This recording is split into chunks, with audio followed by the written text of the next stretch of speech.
Dear beautiful people, today I want to talk to you about why the shadow integration process is of such significance on your spiritual path.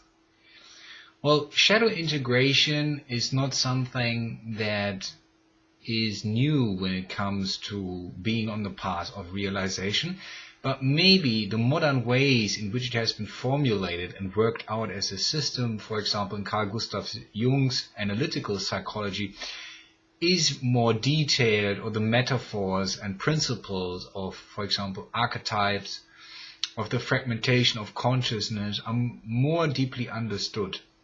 Now we come into a time where there is a fusion between Eastern understanding and practice and Western science and psychology.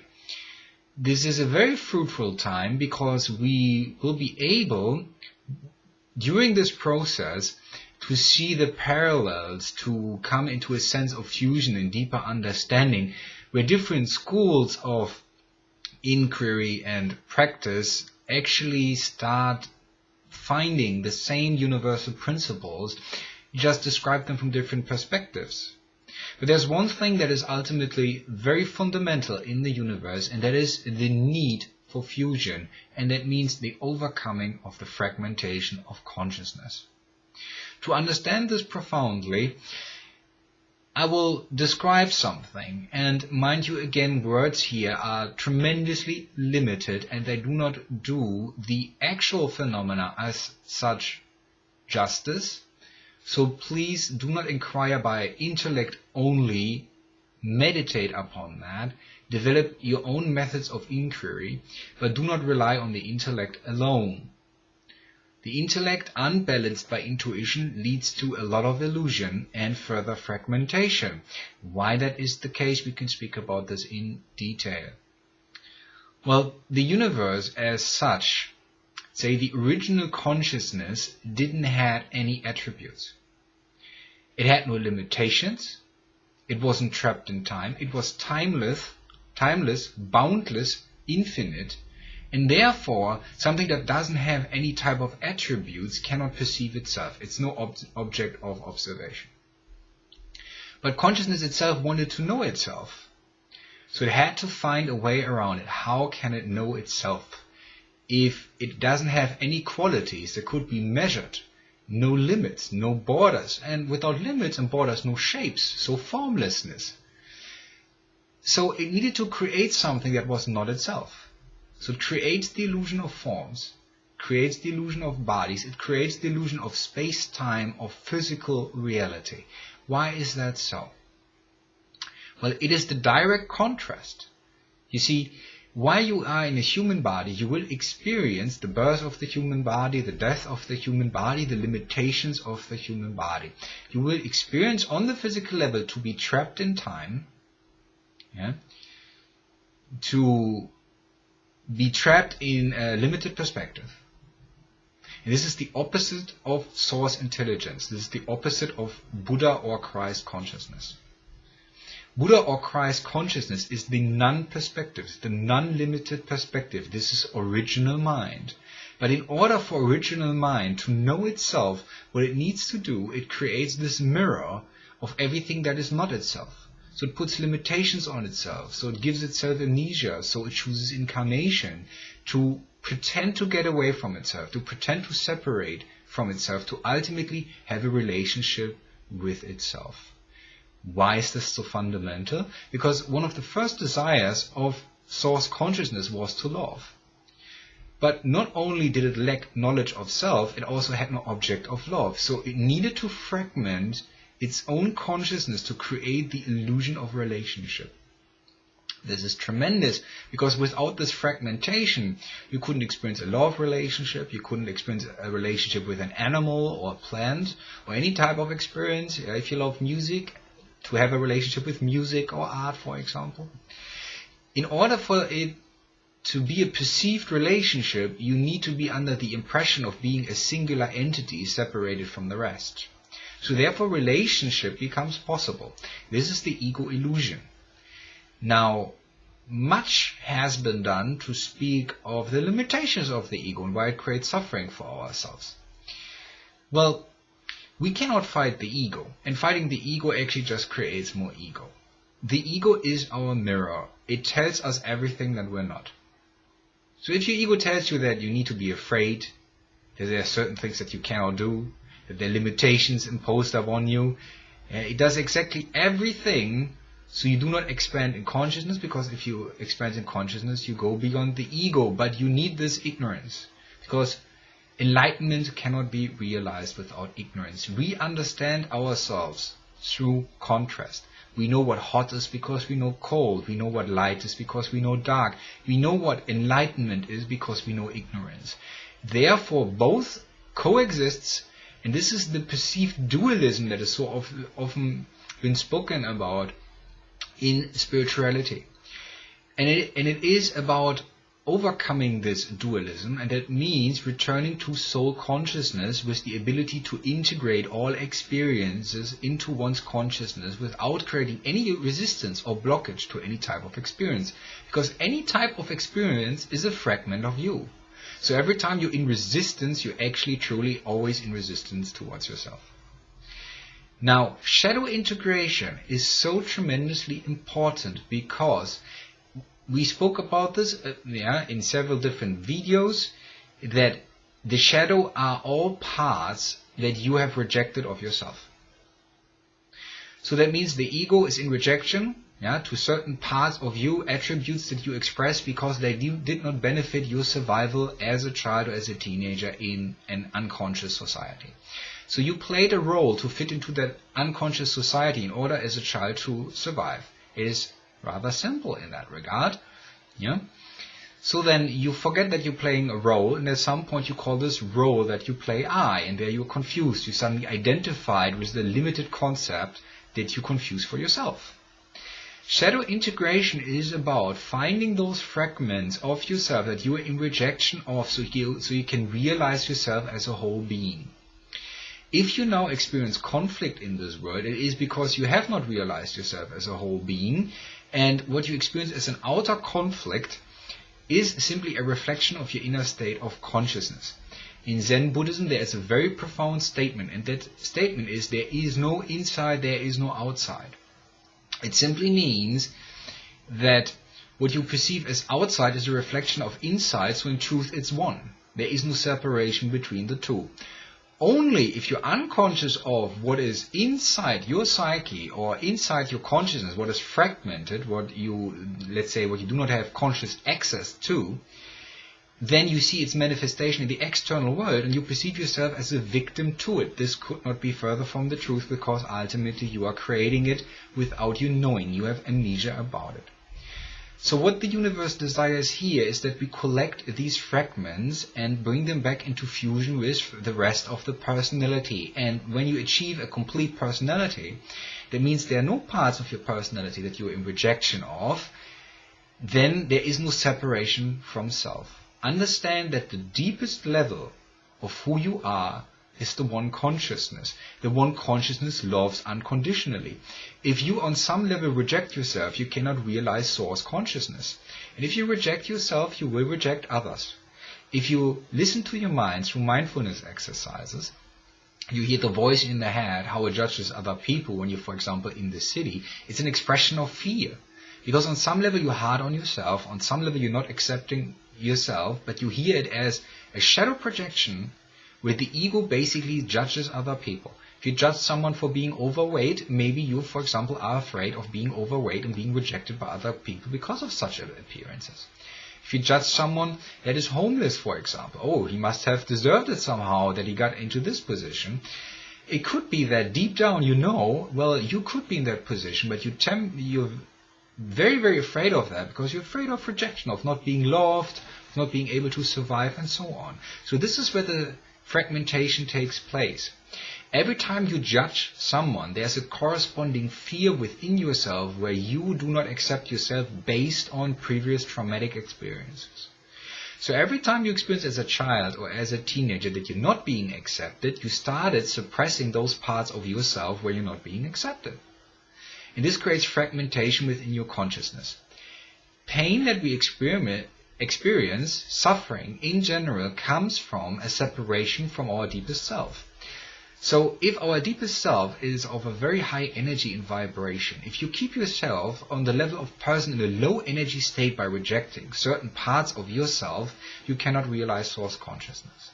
So therefore, shadow work is absolutely fundamental in order to dissolve the fragmentation within the personality, to dissolve the ego by bringing it into fusion with other parts of the personality through a loving, compassionate integration approach.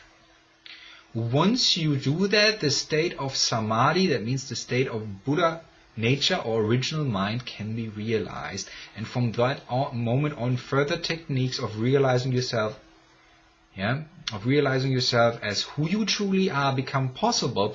But we do not speak about these today, because in that sense there is no step in this process that you can skip. It needs to be done. And that means shadow integration is something that is tremendously uncomfortable to the ego. And as long as you are identified with it, as long as you call this voice in the head and this accumulation of memory I, in that sense you will struggle to get uncomfortable, but this is required, because getting uncomfortable is about going there where you feel ashamed, where you feel guilty, re-observing those traumatic memories, what led to this, let's say, to this separation from self. Which parts of you do you reject? Because certain systems in society and people, in that sense, use some form of emotional blackmail to make you feel ashamed about those attributes that you express. So when we do not accept ourselves, what are those consequences when we do not accept ourselves? Well, you can see this, for example, in the Middle Ages, when there was no, in that sense, knowledge of shadow integration. This led to projection. That means what we reject within ourselves, what we are afraid to express and afraid to be, we would project it on someone outside of ourselves. So, for example, this was leading to witch hunts, to burning witches in the thousands. To what did the lack of shadow integration lead to in modern society? For example, to the development of fascism. So then, let's say a deeply humiliated German nation after World War I, that in that sense was deeply rejecting itself, was not able to lovingly integrate those traumas of World War I, of humiliation, of defeat, of war trauma. So as such, it became a form of shadow projection that suddenly was projected on the Jews.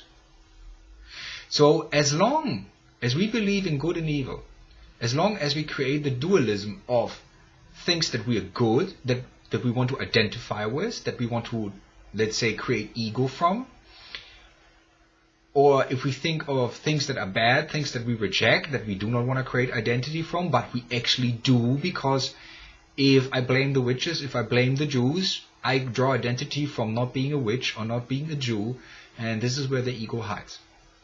So any form of rejection is where the ego hides. If you can reverse it, for example, if in a sense you experience yourself being jealous. Let's say there's someone who is very, very beautiful and you're jealous that they're so beautiful. It's actually your fear of being rejected. It's your fear of not being loved. You can only overcome this if you begin loving yourself, develop a self-love practice, and that means kindness, not narcissism. This is a tremendous difference. Love yourself where you're at, compassionately, right now, in your process, and not to think you need to add something to yourself or remove something for yourself. You are as you are.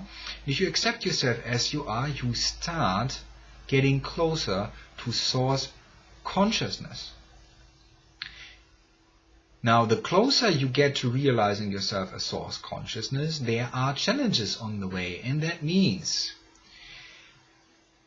in order to understand what a Buddha is or what a Christ is, it is the universal state of consciousness. It's not the singular state of consciousness, not the egoic state of consciousness, but it is the ultimate perspective in which everything is allowed to be with a loving attitude, with a conscious choice to love, not to reject anything. But in order to get into that profound non-perspective, it is of the essence to undo polarization. Understand that a Buddha is an unpolarized being. It is a being where within its consciousness there is no conflict. There is no agreement with something, there's also no rejection of something. Within the non-perspective, everything is equally valid. There is no preference. There is no this is superior to that kind of thought. Well, as long as we want to be superior, we actually feel inferior. This is again where the ego hides. So in order to realize ourselves as source consciousness, it is about bringing the polarities together so they get into fusion, and therefore the polarity is overcome and universal consciousness is in that sense realized. Without shadow work, this is impossible. And that means going where it hurts. Going where you feel guilty, where you feel ashamed, and make it the exercise to find a deeply loving, compassionate attitude towards those fragments of you that you reject and invite them in for communication. There's a saying in Zen that when you meet the devil, invite him for tea. This is profound, because not only in Christian mysticism, but in many forms of mysticism, equally also in Buddhism, for example, there is the story when the Buddha was about to awaken, that the demon snake Mara, who was representing earthly desire, tried to tempt him. In Christianity, you have the story of Jesus being tempted by the devil. Well, here it goes. In mainstream religion, for example, in the Abrahamic religions, the devil is rejected. The devil is made an enemy. And that means fragmentation of consciousness. That means dualism. That means universal consciousness cannot be achieved. Which, with such a doctrine, this is impossible. Many, when they practice Kundalini Yoga, will at some point make an experience of, for example, demonic entities or archetypes of such sort. Let's say they will experience them intruding on them.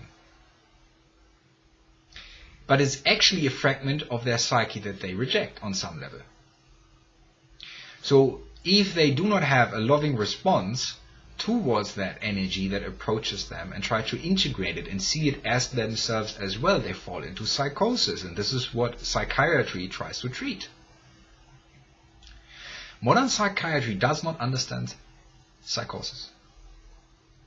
Psychosis happens when we make mystical experiences but we hold on to the ego. That means we're in resistance of the psychic revelations and therefore fall into a deep unconscious state that we now classify, for example, as schizophrenia.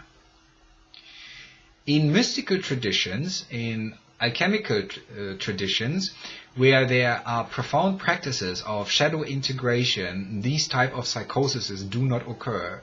Instead, if we go through the process and we're deeply embracing all types of energies, that we experience depolarization, and we're being left with a higher energy state and a higher state of consciousness with increased ability.